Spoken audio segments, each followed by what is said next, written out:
Cette fois, c'est la fin, on se retrouve pour une toute nouvelle vidéo Lego Magazine aujourd'hui. Magazine Lego Marvel Spider-Man du mois de janvier 2026. On est donc sur le premier magazine Marvel de cette année 2026. Et on va tout de suite commencer par la mini-figurine. Juste ici, vous avez la figurine de Venom, une figurine qu'on a à nombreuses fois revue dans le magazine Spider-Man, mais également dans beaucoup de sets depuis 2019, donc c'est loin d'être une figurine exclusive, voire inédite.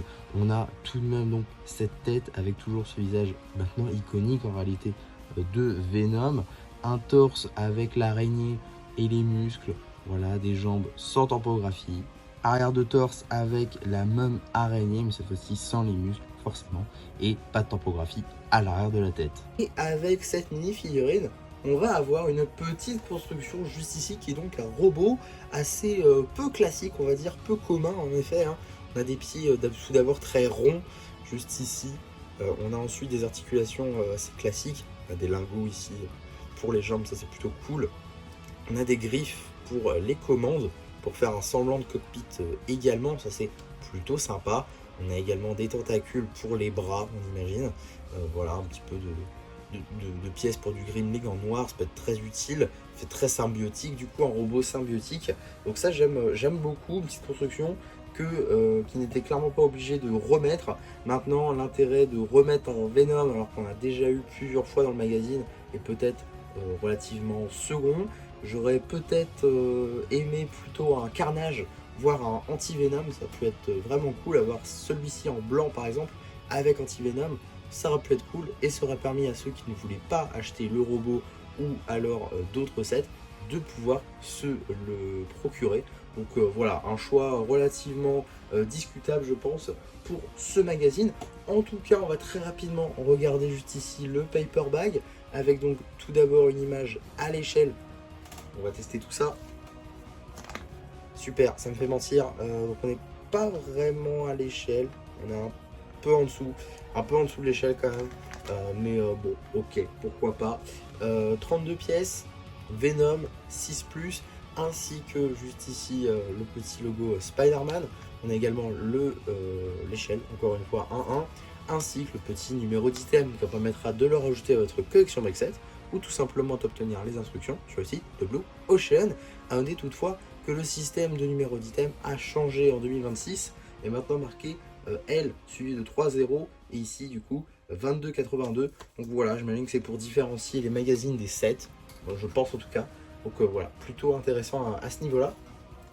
En termes maintenant de magazine, on sera sur un format classique à 6,99 € dans lequel on va tout d'abord pouvoir découvrir une petite publicité pour le dernier magazine Lego Ninjago Dragon Rising en date avec la chaîne de tir, chef des draconiques, des guerriers draconiques pardon. On a également la LE10 qui est puissant ainsi qu'un booster de cartes de la nouvelle série. Donc voilà, tout ça, je les ai déjà présenté de toute façon dans ma vidéo dédiée. Si ça vous intéresse, je vous renvoie vers les vidéos récentes. On a également donc le sommaire juste ici, ainsi qu'une page du coup dédiée à notre surprise du jour, ainsi que les instructions pour monter le robot, même si très honnêtement ça se fait assez facilement sans, mais si vous avez du mal, et bien voilà, c'est ici. On a ensuite un jeu sur double page dédié au personnage de Mysterio, donc ça c'est plutôt cool, voilà, avec plusieurs jeux, que ce soit Labyrinthe, que ce soit Trouve les différences, etc. Voilà, des jeux plutôt classiques, mais dédiés au personnage de Mysterio. On a ensuite un jeu dédié cette fois-ci au lézard contre Spider-Gwen ou Ghost Spider, c'est vous qui voyez. En tout cas voilà, un jeu avec un modèle du coup du lézard que Lego n'a jamais fait encore à l'échelle Big Fig. Mais voilà, on a également une petite publicité, et ça c'est cool, petite publicité pour les sets de janvier 2026 avec le Daily Bugle, un set vraiment très cool pour le coup qui vient remplacer la grande version à 300 €, ici pour un set à 110 avec une nouvelle version du Rhino.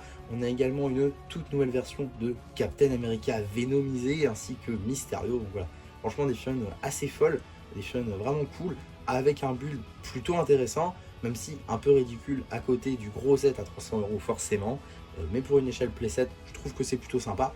On a également le set du combat des robots entre Spider-Man et Dr. Octopus, que bien évidemment je me prendrai, mais je vais peut-être attendre un tout petit peu. On a également un set pour le coup très sympa à 25€.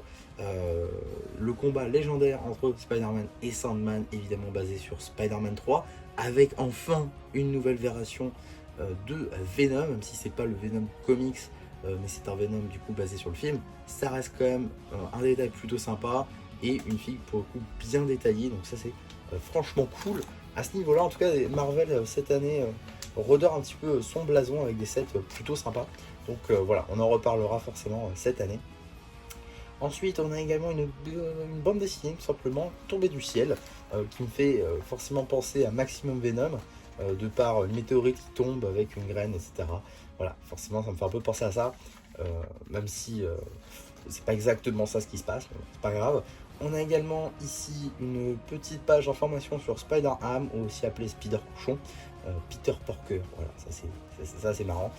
Donc voilà, une film plutôt sympa d'ailleurs qui n'a été édité je crois que 2 fois. Faudrait que je mette ma main dessus. On a également un poster de Miles Morales qui marche vraiment très bien, qui fait vraiment écho pour le coup à New Generation. Voilà, c'est plutôt stylé.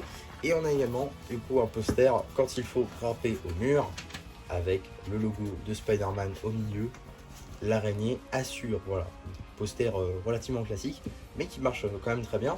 On a également un jeu de type QCM avec juste ici le personnage de Kraven le chasseur qui fait également son apparition dans le set de la Tour Oscorp.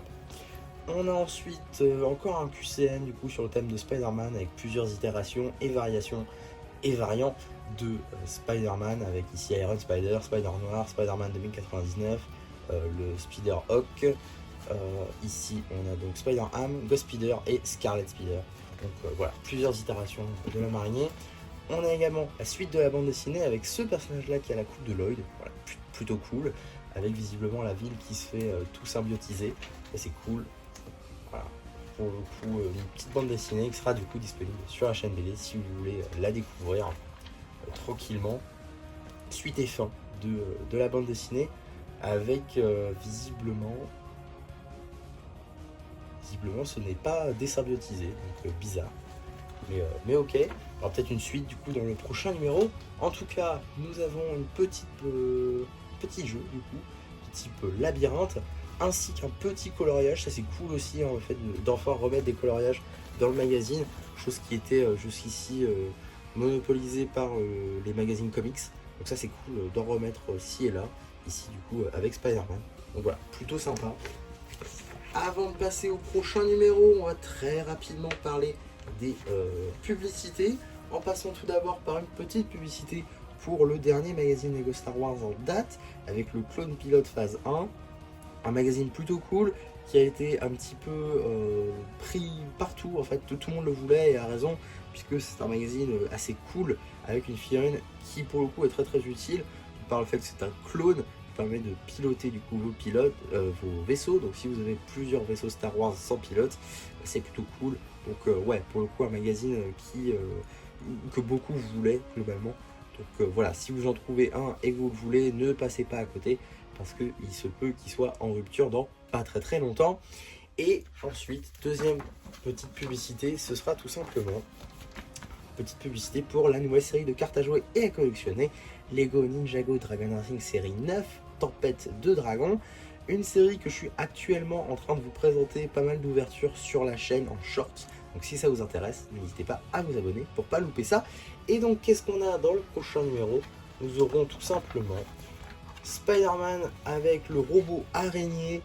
Encore une fois, on a cette variation de Spider-Man, alors oui, qui est sympa de par ses impressions sur les bras, mais c'est tout. En réalité, la figurine est présente maintenant, je crois, depuis 2020, 2021, non, 2022. La figurine est présente depuis 2022, ça va faire maintenant 4 ans qu'on a cette figurine dans beaucoup de sets Spider-Man. Il s'agirait peut-être de passer à autre chose, il s'agirait peut-être d'avoir une nouvelle version, ça pourrait être cool. En tout cas, sa petite araignée juste ici a des pièces franchement intéressantes, notamment ses bras du coup en argenté qui sont plutôt cool, qui peuvent être utiles pour des mocks. Donc ouais, une construction plutôt intéressante qui va avec, mais globalement, voilà, la figurine qui est censée être l'intérêt principal, ça n'apporte pas grand chose. Donc voilà, un peu dommage à ce niveau-là. En tout cas, ça sortira le 23 avril et on sera évidemment là pour en parler. Donc voilà tout simplement ce que je pouvais dire sur ce magazine Lego Marvel Spider-Man. J'espère en tout cas que ça vous aura plu. Surtout n'hésitez pas à me le dire en commentaire, n'hésitez pas non plus à liker la vidéo, à vous abonner, à partager. Et moi c'était MC, qui espère que cette vidéo vous aura plu et qui vous dit bye bye.